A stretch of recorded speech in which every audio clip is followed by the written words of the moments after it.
Шаарда абдан тыгын маселеси орчундуу болуп атат. Өзүңүздөр билесиздер, бул Миңжилкыев көчөсү Манас университетинин аймагына кирип калган.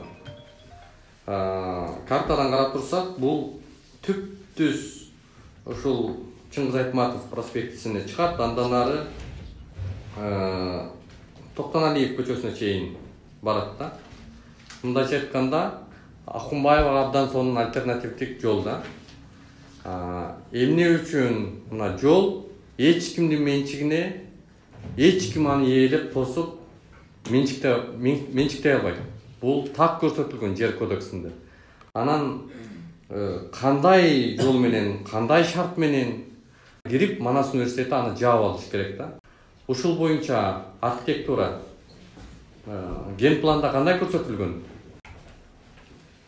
Мүмкін болса күйіне маалыматты дайындап берейін, потому что у меня вопросники не было этого вопроса.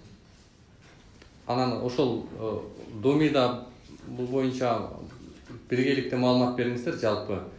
Мүмкүн болсо фракция бизге дагы берип койсоңуздар, анан аппаратка да берип койсоңуздар, ушул жолду мен оюмча урматтуу кесиптештер аштырышыбыз керек.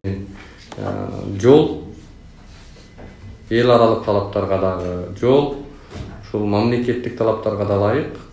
Эч кимдин менчигине чыкпайт ал. Жолду эч ким ижарага берип же жолду эч ким тосуп кое албайт.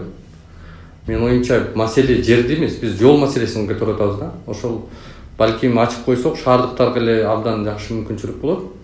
Мына жол тыгынына чечүүнүн дагы бир альтернативдик жолу деп эсептесек болот да. Рахмат.